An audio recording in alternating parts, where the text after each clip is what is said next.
DNA টেস্টে সামনে এলো এক চাঞ্চল্যকর দাবি। বিশ্বকাপ তারকা মাইকেল ওলিসেকে ঘিরে শুরু আইনি যুদ্ধ।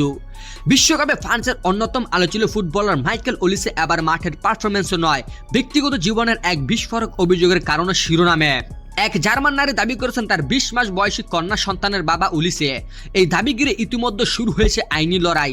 জার্মান সংবাদ মাধ্যমে বিল্ডকে দেওয়া সাক্ষাৎকারে 34 বছর বয়সী ফাতিমা জনবিরসার জানান, ক্রিস্টাল প্যালেসে খেলার সময় ওলিসের সঙ্গে তার পরিচয় হয়। পরে তাদের মধ্যে প্রায় 2 বছর সম্পর্ক ছিল।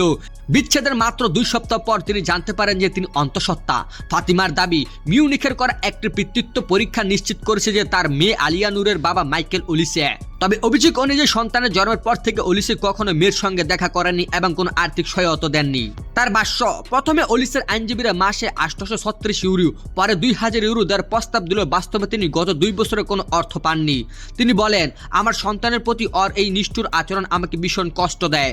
ওলিসে কখনোই আমার সঙ্গে সরাসরি কথা বলেন না, সব যোগাযোগ আইনিবাজিদের মাধ্যমে হয়।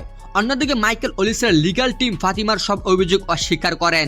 তাদের দাবি, শুরু থেকেই সন্তানের জন্য আর্থিক সহায়তার প্রস্তাব দেওয়া হয়েছিল এবং বিষয়টি আলোচনার মাধ্যমে সমাধান করতে তারা এখনো প্রস্তুত।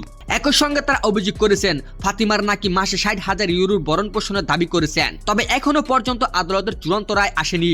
ফলে দুই পক্ষেই নিজেদের অবস্থান অনড় রয়েছে আর এই বিতর্ক ফুটবল বিশ্বে ব্যাপক আলোচনার জন্ম দিয়েছে।